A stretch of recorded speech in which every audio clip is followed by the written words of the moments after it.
जय श्री श्याम साथियों, कैसे हैं आप सब। स्वागत है आपका एक बार फिर आपके अपने YouTube channel Shri Shyam classes में। जी हाँ साथियों, चतुर्थ श्रेणी कर्मचारी भर्ती 2025 की बात करें तो रिजल्ट कब तक आएगा। सबसे बड़ा जो सवाल बार बार निकल कर आता है, छात्र कई बार कमेंट करते हैं, कई व्हाट्सएप पर मैसेज करते हैं कि सर रिजल्ट कब तक आएगा। कई छात्र इतने ज़्यादा एक्टिव है कि रिजल्ट के बाद ये पूछते सर डॉक्यूमेंट क्या क्या चाहिए। जिस प्रकार से पुलिस की भर्ती अगर आपने देखी हो अभी कि रिजल्ट आया उसके 3 दिन 4 दिन बाद में आपसे पुलिस के बाद में क्या कर रहे हैं, मेडिकल के साथ साथ डॉक्यूमेंट चेक कर रहे हैं। 3-3 5-5 6-6 दिन लास्ट दिए जा रहे हैं वहाँ पे। अब छात्र कई तो इस दुविधा में कि सर नंबर आएगा तब देखी जाएगी, कई ऐसा है कि आपकी माइनर प्रॉब्लम है, वो प्रॉब्लम 5 से 6 दिनों में आपके क्लियर नहीं हो सकती। उन प्रॉब्लम को साथियों अभी क्लियर कर लेना, जिनको लग रहा है कि वो 2 गुना में फाइनल सेलेक्ट हो सकता है, यानी कि 60 प्लस अगर नंबर है आपके, तो साथियों मैं कहता हूं ये डॉक्यूमेंट आपको तैयार कर लेने चाहिए। कौन कौन से डॉक्यूमेंट है, रिजल्ट कब तक आएगा, उन सभी के ऊपर बात करेंगे साथियों। अगर पहली बार हमारे चैनल पर आप जुड़े हैं साथियों, तो चैनल को अभी से सब्सक्राइब जरूर कर लीजिएगा। और आपका कोई भी किसी भी प्रकार का सवाल हो तो बेझिझक कमेंट कीजिएगा, आपका हर एक सवाल का विदिन 1 मिनट में जवाब दिया जाएगा। रिजल्ट को लेकर के जो बड़ा संशय है वो यहाँ पर देखिएगा। ये जो है 15 जनवरी से साथियों ये लिख रहे हैं कि 15 जनवरी का रिजल्ट निकालने का प्रयास रहेगा, प्लस माइनस 7 दिन हो सकते हैं। प्लस माइनस क्या हो सकते हैं, 7 दिन।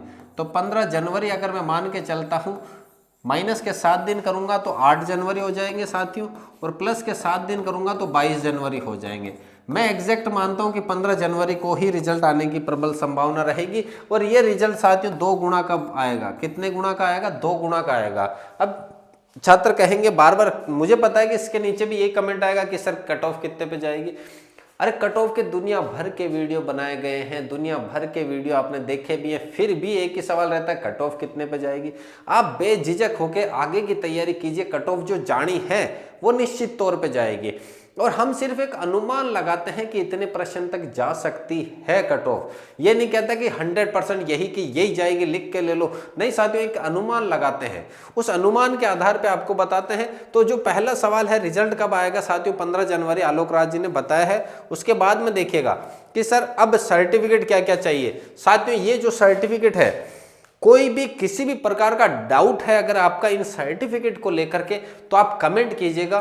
कैसा भी सवाल हो कि सर इतनी ये मेरे इतनी बड़ी प्रॉब्लम है, तो मैं नंबर भी दे देता हूं साथियों, आप नंबर पे भी मैसेज कर सकते हैं 8890620764।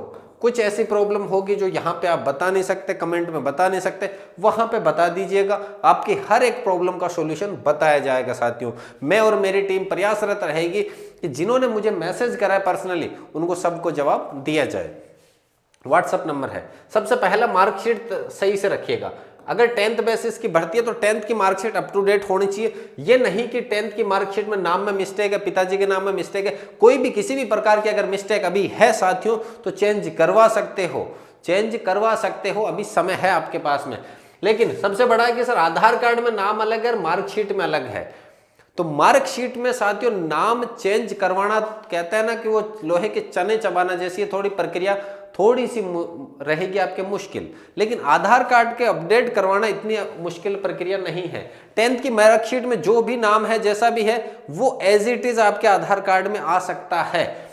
तो आधार कार्ड को अभी से अपडेट करवा लीजिएगा। 5 से 7 दिन का टाइम भी लगता है, अपडेट होने में कई बार 15 दिन भी ले लेता है। तो अगर यहाँ थोड़ी बहुत मिस्टेक है आपके 10th 12th वगैरह इनके, सिर्फ 10th का खास तौर पे, तो यहाँ पर साथियों इनको अपडेट करवा लेना आधार कार्ड के अकॉर्डिंग। तो आधार कार्ड को अपडेट करवाना सरल रहेगा मेरे नजरिए से। और साथियों अगर ये पहले 2010 से पहले का अगर है आपके पास में 10th की मार्कशीट, तो ध्यान देना साथियों 2010 में 10th की मार्कशीट के साथ में CC आती थी, चरित्र प्रमाण पत्र अलग से आता था, वो भी अप टू डेट तैयार रहना चाहिए। वरना 10 के बाद में साथियों चरित्र प्रमाण पत्र अलग से नहीं आता, उसी के अंदर है। कईयों का पहले अगर दे रखा हो तो साथियों वो पहले अलग से आता था, वो भी आपको तैयार रखना है। मूल निवास किसी के पास अगर हाथ से लिखा हुआ है तो वो नहीं चलने वाला, डिजिटल होना चाहिए मूल निवास एकदम।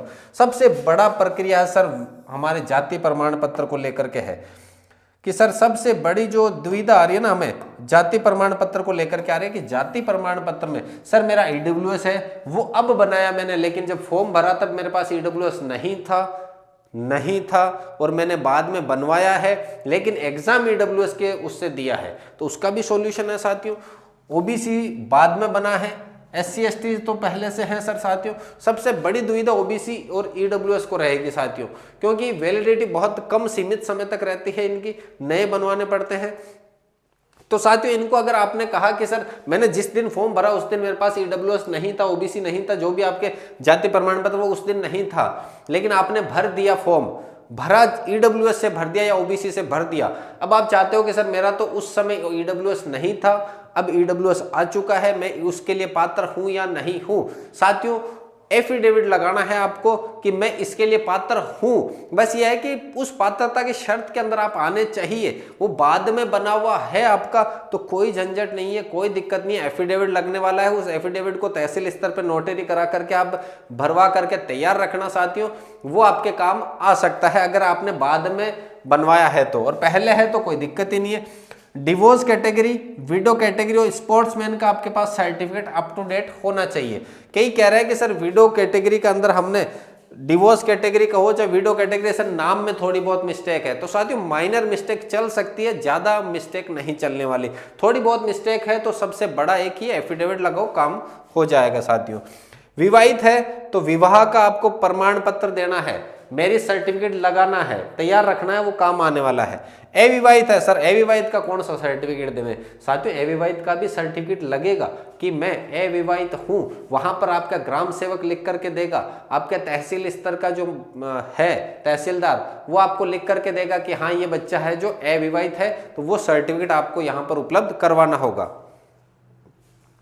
अगली बात करें दो संतान, दो से ज्यादा संतान नहीं होनी चाहिए साथियों, दो संतान तक ही अलाउ है, उससे ज्यादा संतान नहीं होनी चाहिए। अगर संतान है कि सर मेरे तो 3 संतान है, मेरा सिलेक्शन फाइनल होगा, क्या उपाय करें क्या नहीं करें साथियों, तो एक दुविधा हो सकती है।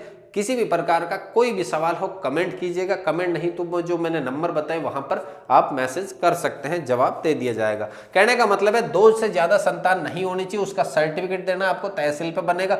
दहेज न तो लिया है न लूंगा, विवाहित हो चुका हूं मैं, मेरी सर्टिफिकेट है, मैंने दहेज नहीं लिया था, वो प्रमाण देना है। मैं अविवाहित हूं, आने वाले समय में दहेज नहीं लूंगा, वो आपको प्रमाण देना है सर्टिफिकेट। धूम्रपान नहीं करता, नशा नहीं करता, ये सर्टिफिकेट आपको बना करके देने हैं, तहसील स्तर से बन जाएंगे, वो सिटी में रहते हो नगर निगम वगैरह से बन जाएंगे। पुलिस वेरिफिकेशन साथियों, ये पुलिस वेरिफिकेशन लास्ट टाइम में जब आप ज्वाइन होने वाले हो नौकरी, उस समय वो आपके पुलिस जो आपका थाना लगेगा वहां पर वो भेजेंगे, पुलिस वाले आपसे फोन करेंगे और वेरिफिकेशन के लिए बुलाएंगे, कहीं कोई केस वेस तो नहीं लगा हुआ है, तो पुलिस वेरिफिकेशन साथियों है लास्ट टाइम का। चरित्र प्रमाण पत्र साथियों, अगर मैं पुलिस की बात करूं, पुलिस की जो भी भर्ती हुई है, 2 राजपत्रित अधिकारियों के साइन तो मांगे ही मांगे हैं, 2 चरित्र प्रमाण पत्र। जब आप फिजिकल के लिए गए तब एक चरित्र प्रमाण पत्र आपसे मांगा था साथियों, जो आपने लास्ट क्वालिफिकेशन करी है, लास्ट क्वालिफिकेशन जहां से पढ़ी है। जैसे कि अगर आपने 12th करके छोड़ दी तो 12th जहां से स्कूल से करी है उस स्कूल से आपको चरित्र प्रमाण पत्र बनवाना होगा। अगर आपने बीए करी है, बीएससी करी है, बीटेक करी है, तो कौन सी जगह से करी है, वहां से चरित्र प्रमाण पत्र साथियों अभी पुलिस के अंदर मांगा गया था, यहां मांगते हैं या नहीं मांगते वो उस समय देखा जाएगा। वो उस समय कहेंगे कि भाई अंतिम क्वालिफिकेशन जहां से आपने करी है वहां से चरित्र प्रमाण पत्र लेकर के आओ। तो जहां से आपने लास्ट डिग्री ली है, चाहे आपने बीटेक के बाद में बीए करा, चाहे आपने एमएससी कर ली, चाहे एमटेक करा, तो लास्ट क्वालिफिकेशन जहां से पड़ी है वहां से आपको चरित्र प्रमाण पत्र लेकर के आना है भाइयों। और चरित्र प्रमाण पत्र 2 राजपत्रित अधिकारियों का करवा के तैयार रखना है। और अगर कोई मिस्टेक हो जाती है साथियों, फिर भी कोई मिस्टेक है, तो उसका अंतिम सॉल्यूशन एफिडेविट है मेरे भाइयों। क्या है अंतिम सॉल्यूशन? एफिडेविट। नवीनतम फोटो, उस समय जब फॉर्म भरा था उस समय से लेकर के अभी तक के साथियों उसी समय की अगर फोटो हो आपके पास वो सबसे बढ़िया, वरना 4 से 5 फोटो नवीनतम फोटो वो उसी समय आप ले सकते हो।